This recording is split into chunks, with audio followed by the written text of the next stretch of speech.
आके अत्यंत प्रसन्नता हो रही है। आत्मनिर्भर मध्य प्रदेश का हमें निर्माण करना है और आत्मनिर्भर, क्योंकि प्रधानमंत्री जी ने एक मंत्र दिया आत्मनिर्भर भारत। हमने तय किया आत्मनिर्भर भारत के लिए आत्मनिर्भर मध्य प्रदेश। और आत्मनिर्भर मध्य प्रदेश के 4 प्रमुख आयाम हैं: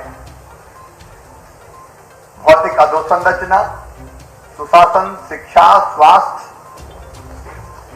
अर्थव्यवस्था और रोजगार। और जहां तक रोजगार का सवाल है, रोजगार मिलेगा हमको उद्योगों से। खेती भी रोजगार सृजित करती है, खेती हमारी प्राथमिकता है, लेकिन हमको इन्वेस्टमेंट भी लाना पड़ेगा। और मुझे प्रसन्नता है जिस उद्योग के साथ एसीसी सीमेंट हमने एमओयू किया था, आज उसी के लगभग 2000 करोड़ रुपए की लागत के इस प्लांट का हम भूमि पूजन कर रहे हैं। और आदरणीय अध्यक्ष जी, आपने सही कहा कि लोकार्पण भी हम ही करेंगे, लेकिन हमारे साथ आपको भी आना पड़ेगा। कब तक इसको नीरज जी कंप्लीट कर लेंगे? मार्च अगले साल। तो लगभग मार्च 2022 में यह प्लांट कंप्लीट होगा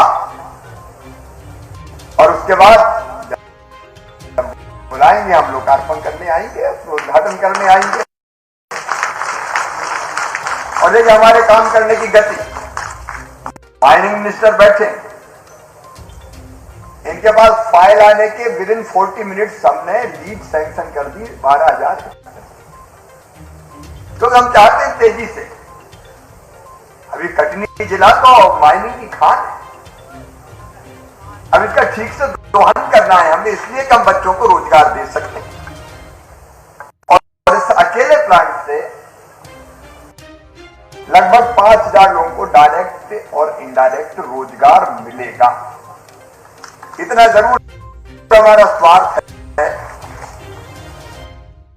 कि जो रोजगार मिले उसमें से 75% रोजगार हमारे स्थानीय बच्चे आसपास के कटनी जिले के उनको मिलना चाहिए।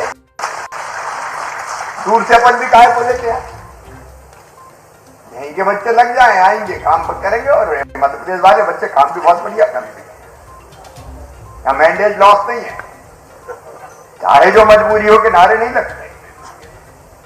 स्किल्ड मैन पावर हमें तैयार करनी। और जो संजय जी, जो आपने आईटीआई की बात कही, नीरज जी, मेरा एक प्रस्ताव है, हम प्राइवेट अपने उद्योगों के साथ मिलकर भी आईटीआई खोलने को तैयार है। आपको जैसी स्किल्ड मैन पावर चाहिए, आइए, सरकार और एसीसी मिलकर एक आईटीआई खोल रही है। हम स्किल्ड मैन पावर तैयार करें, यहां के लिए भी, दूसरे उद्योगों के लिए, क्योंकि हाथों में कौशल चाहिए। मैं अपने बच्चों से भी कहना चाहता हूं कि काम तब मिलेगा जब काम आता हो। भैया, कोई भी उद्योग अगर काम नहीं आएगा तो क्यों रखेगा? और जो बच्चों के हाथों में कौशल आए, वो काम सीखे, इसके लिए आईटीआई खोलेंगे हम। चर्चा हम लोग कर लेंगे, नहीं तो सरकार तो तैयार है ही।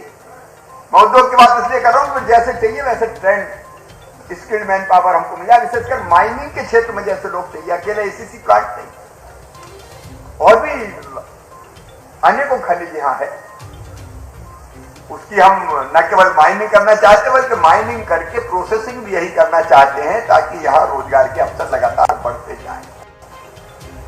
आपने कई विशेषताएं बताई, पर्यावरण फ्रेंडली है, अंडरग्राउंड पानी का उपयोग नहीं करेंगे, 33% ग्रीन बेल्ट रहेगी।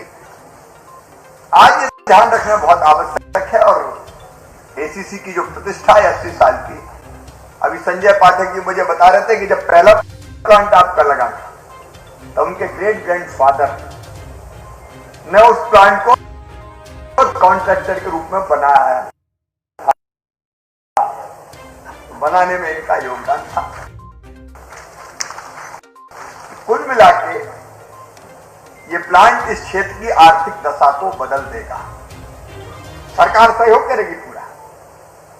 लेकिन मैं नागरिकों से भी अपील करना चाहता हूं कि ऐसे प्लांट में सकारात्मक वातावरण इसलिए रहे कि और उद्योग हम लेके आ पाए, क्योंकि ये लोग ब्रांड एम्बेसडर रहते हैं, दिक्कत हुई तो बाहर जाते हैं, अरे भैया मोहम्मद फंस जाना, हमारे बड़ा परेशान करते हैं। और अगर अच्छा व्यवहार मिला तो लोग कहते हैं चलो वही चलो। और इसलिए मैं कह रहा हूं नीरज जी, और लोगों को लेके आओ भाई, और उद्योग लगे हमारे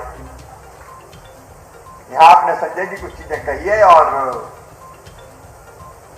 उनका एक्नॉलेजमेंट सांसद जी ने किया। अब आप तो बहुत चतुर हैं, धीरे धीरे सब काम निकलवा लेते हैं। जो विकास हुआ है हम जानते हैं कि उसमें भारतीय जनता पार्टी की देन है और आपके कारण बहुत से विकास के काम संपन्न हुए, उसके विस्तार में मैं नहीं जाता।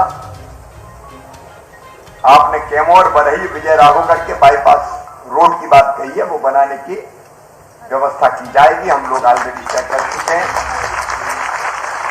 ITI की बात मैंने आपसे करी दी है।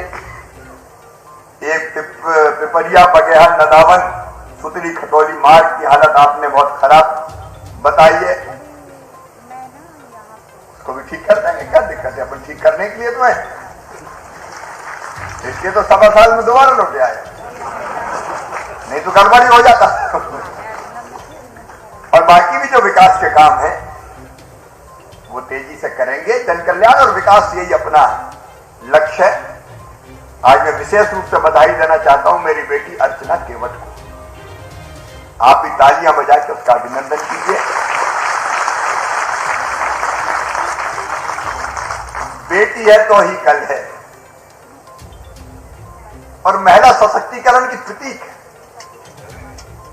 अब अर्चना जी जैसे बदमाशों के दिमाग ठिकाने लगा दिए, लड़ बैठी और ठीक कर दिए, मैं अभिनंदन करता हूं। बाकी बेटियां भी अर्चना से प्रेरणा लेगी और 51,000 रुपए की सम्मान निधि इसके लिए अर्चना केवट को राज्य शासन की तरफ से दी जाएगी। भूषण की व्यवस्था करके दिखा जी, जब सांसद जी विधायक जी यहां आए तो एक कार्यक्रम करके और 51,000 रुपए का चेक भी अर्चना को भेंट करेंगे। और आगे भी अर्चना जो चाहेगी हम ऐसी बहादुर बेटियों का, इसलिए कि बेटियां बहादुरी की मिसाल बने, डरने की काहे की जरूरत है आजकल। वैसे भी मुझे बताते हुए खुशी है और मैं पुलिस प्रशासन की प्रशंसा भी करना चाहता हूं कि लगभग 40 बेटियां हमारी वापस लेके आए हैं जिले के, अलग अलग जगह से मुस्कान अभियान चल रहा है।